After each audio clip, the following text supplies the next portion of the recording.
Hello, welcome to Safe and Sound Technologies Opportunity Execution Project. The fundamental problem of our project. The end user, babies and small children, are prone to countless accidents every year. The fall-safe gear system will provide protection for young children and babies. Acting in a similar fashion as a car's airbag, this safety system protects children from harm. It will give parents, the potential consumer, the comfort in knowing that their child is safe. The fundamental problem for our company: how to offer our customers a quality product at a low price while at the same time maintaining low costs and creating profit for our company. This is just a quick recap of our opportunity analysis project. What we learned was, when entering a larger market, we are subject to more copycat companies and existing brands. This makes sense in seeing that the more people that are in your market, the more people you're going to have to compete with. Well, the same works vice versa. The smaller the market segment, the less competition you have to go up against. What we also learned was, it's important for our company to establish a trusted household brand. And the way about going to do this, it's customer satisfaction, and it's just the leading way in achieving this. The takeaway is, innovation and product dependability will separate our company from our competition and establish a foothold in our target market segment in the PPE industry. What is fall-safe gear? Well, fall-safe gear is the go-anywhere, all-time protection system that deploys rapidly to protect your child's body from harmful injuries. Every year, millions are saved by car airbags, and we figure, why not have an airbag for your body? It's a vest-like piece of personal protection that will prevent serious fall-related injuries to your child. Fall-safe gear is worn like a vest. A sensor located inside the vest is able to predict falls, inflating the vest, minimizing injury. A ripcord located on the side can also be pulled to inflate as a fault-tolerant precaution.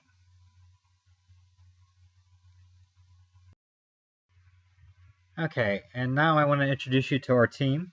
The first person is Patty. Patty is a business management major here at St. Francis. There's Aaron and Emily, who are both computer science majors. And then there's myself. I'm a computer systems management major. Speaking on behalf of my team, I have to say that it was actually really nice to work with every one of them. This is honestly one of the first groups I've ever had to work with where the work wasn't all on my shoulders. It was really nice to see everybody chip in. Everybody really communicated really well, and it was actually really fun to work with them all. We came together with a goal of creating the best possible product we could. We also wanted to create innovative business solutions for the idea that we were handed.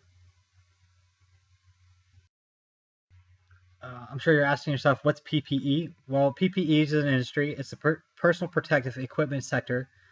It's comprised of a group of products that are designed to protect users from occupational hazards, injuries, and illnesses. Categories that cover PPE are body protection and protective clothing, which is what our company's in. There's hand and foot protection. There's also head and face protection, and there's also respiratory protection. Well, this is the market size analysis that we came up with. The U.S. market for personal protective equipment, PPE, will top $13 billion in 2012. It's a lot of money. U.S. PPE sales should exceed $14.1 billion in 2013, which represents an 8.2% increase. The world market for personal protective equipment has a projected market value of $33.3 billion for 2015. This is just a simple pie chart that we found on the internet. It comes from the company Frost & Sullivan. Basically, this is a breakdown of the entire PPE market. What we circled here was obviously we're in the protective clothing market. That makes up 22% of the entire PPE market. The cool thing here was seeing how this all breaks down. We came up with ideas on how to break the protective clothing market down even more which was our target market segment, which we'll be talking about with you here shortly.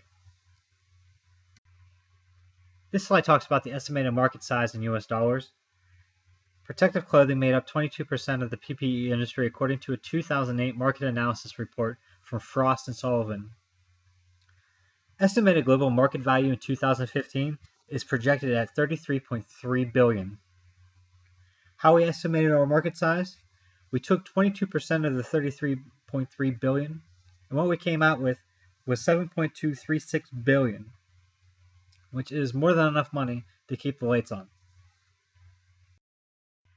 Now for the fun stuff, our business model. This slide talks about our sales and marketing strategy. Our advertisement will be done initially online.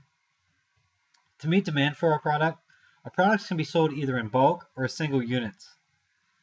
Our product can be targeted towards pediatric care and child safety professionals, as well as other similar healthcare providers initially. The creation of demand could be made through product demos, product expos, and by word of mouth. And now for our marketing strategy. The marketing campaign consisted of 3 steps, the first being Facebook, the second being a contact form on our website, and the third, an email campaign. These were all strategically set up as being that one can't work without the other. Okay, this is step 1. It's Facebook. Here we created 2 pages, one for our company and one for our product. We posted a link to our website on both of these pages. What we did is we shared these pages with our friends and family in hopes that they would get on these pages and like them. Now on Facebook you can see your friends' behavior, and what we were hoping was for every friend or family member that liked our page, maybe one of their friends would like it as well and go to it, being curious, go to it, click on our website. Basically what we were trying to do is create a domino effect of catching eyes. The second step is our contact form. Here we're basically asking the users for their name, email address, how they heard about us, and comments if they wish to write them down. The email address is important. It's important because we're going to be using these email addresses later for a email campaign. How they heard about us, I think that this is important. I added this in because I think it's important to get the most bang for your buck. You want to know what advertising avenues are working for your product and for your company.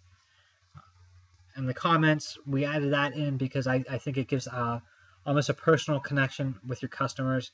Here the customer can write in how they feel about the product, what products they would want to buy.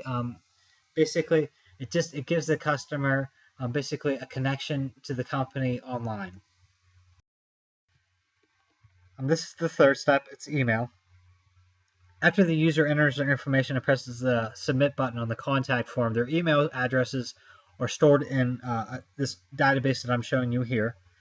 Basically, what we can do with these email addresses is we can create an email list.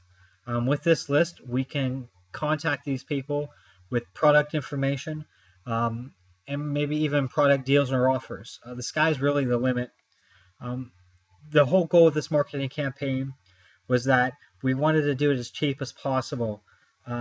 Facebook, the contact form, the website, the email campaign, it was all free.